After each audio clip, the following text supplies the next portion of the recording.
then there's almost no difference in the number of listings to solds. So we're in a pretty steady market. This is not a bad market. It's just a market in which you have a lot of people that don't want to put their home on the market right now. Yeah, so a little less inventory means a little less sales. Yeah, well, for the average agent, for us, I mean, this is our opportunity to now take market share because we can actually improve services and do more to offer our buyers additional services to find those properties that the average agent wouldn't. Okay, so tell us about that. How do you do that? And what is your? And I mean, we jumped right into it. Yeah. You know, no, I love it. But tell us, like, you know, the clients you serve. You know, kind of what your team looks like. What you're building. You know. Yeah. So our team is called Pixel Properties. We're brokered by Real Broker. There are 3 people on my team currently, but we're kind of in a massive growth mode. We need to add more people to our team just based on the leads that we're getting. We're getting about 10 or 12 leads a day. And so we just need to add more people in order to service everyone like we think they should be serviced. We got national recognition from our marketing on the listing side in a totally different market. So when houses were sitting for 120 days on market, we were selling them in 30 days or less. And that was like so fast, you know, Right. which is it's not, now it's like 30 days. What's wrong with the property? But back then 30 days was huge. If you could sell a house in less than 30 days, our strategy, what we were doing to do it is just math. We looked at 90 to 120 days and how much exposure a property had on a big website like Zillow, Trulia, Realtor.com, those websites. And let's just say for easy numbers sake, in those 90 days or 120 days, that property received 60,000 overall views. Well, how can we get 60,000 views in 3 weeks? What can we do? Trying to compress it. Right. It's the same amount of views because that math works. 60,000 views, the house sells. 8 showings, you get the offer, right? So we know the math. So how can we make that in a shorter period of time? So we would do professional photos, videos, drone tours, 360 tours, all that kind of stuff. And each piece of content we created around the property, we would then distribute it any way possible.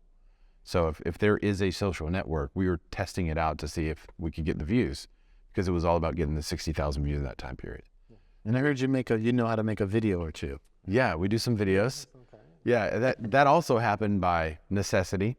I was working for another company at the time, and I was pretty poor, and we had kind of restarted. So I guess to back up to go forward, the market crashed around us, and I wound up doing commercial real estate and business brokerage, wound up owning a restaurant and a marketing company, all that kind of stuff. In the middle, when the world was crashing around us, I was just staying alive. Like, what can you do, right? Right. So then when the market starts to stabilize again in about 2013, I changed markets to Central Arkansas, and that's where my wife's from. I'm from a little further south than that, and I just went full bore into residential real estate. I focused on processes and systems, what made this client's experience fantastic, and why was this one a phenomenal failure, right? What could I have said? What could I have done? How could I have negotiated better, set expectations better, whatever it was. At the end of about 2.5 years, I was one of the top agents in the area. So I thought, wow, I should start telling people. So we focused on marketing. Okay.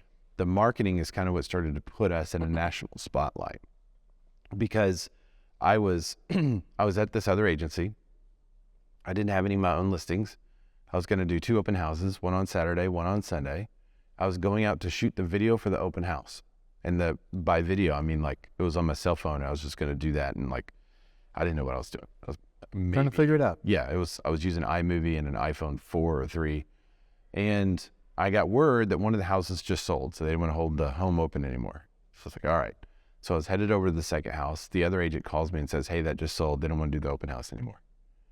So there goes not only the open houses that I was going to do, that I should have gotten a couple of buyers off of each one, but also the content that I was going to do to promote them. Mm-hmm. So I created this video, and I said one script in front of 2 different houses.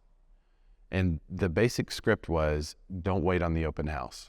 You know, if you've seen this property online, don't wait on the open house because this one or this one may sell and then there's no open house. So don't wait on the open house for a property. That was the basic premise. I said the same script in front of both houses, and then I just switched, right? I would just go from scene to scene. Okay. And it got real fast at the end where I was basically switching in the middle of the sentence, saying the same thing in front of 2 houses. Okay. I'm trying to get real creative, you know, see, is this going to work? Is it not going to work? What is it? I don't even think there was music behind it then. Like, it was just me talking in a beanie, partly in my truck, partly in front of these houses. And I got a lot of leads off of it. And I thought, wow, this could be the game changer. Like this real estate video thing might work. And this is even before there were lives or anything. So I made another video standing in front of a house, talking about the house, and then I would show the house, and then I was like, hey, if you're interested in this, let me know. And that blew up. I was like, wow, this is good. Yeah. So that just kind of created a love for the video and the creative process, because I am a creative, but I felt like I was stuck in this analytical job. Well, you're good. Obviously, you're good at both. And so I think sometimes the challenge that we have is when we are blessed with lots of talent. Oh, okay. I don't know that I would go that far. Yeah, but Yeah. and I'll say a mentor of mine told me before, said, sometimes what she actually said was that, the devil can spin you around. Yeah, because you are talented, can get you unfocused. And I've had that challenge, and so but you're good at both. You're good at data, obviously, and you're creative. What's interesting is the part of data I love is the interpretation of it, which I think if you analyze most guys that do a lot of data, it's pretty creative, because you can make that data look like anything. Like those news outlets, they're making the data favorite. It's the same data. Yeah. So I think there is some creativity in just analyzing the data, but the part of the job I despised is like the paperwork and the timelines, and I know them cold because I've been doing this for so long. I know the contract timelines, but it's the actual process of doing that destroys my soul. What I love to do is have an idea about a video and then try to figure out, like, how would I shoot that? If I've seen something similar, how did that person shoot that? What can I do in a limited setup? Is it possible for me to make something similar to this $5,000 shoot with my camera and a gimbal? Is that possible? And so I like to figure that out. My problem with that is sometimes when I figure that out, I'll lose interest. I won't do it anymore. So I'll give anything to continue to be that consistent, rote. It's not heartless, but it feels heartless just doing the same thing over and over and over, because I know in the long run, that repetitive thing is what's really going to make me successful. Right. So I do have to the boring business. Find the boring business and be very good at it, but that's the part I'm not great. So anyway, we're working on. We'll get there. We're work in progress. So I've built a couple of teams along the way, failed a couple of teams. I built a brokerage. We partnered that brokerage with Real this year, and I'm basically rebuilding a team, going back into production again.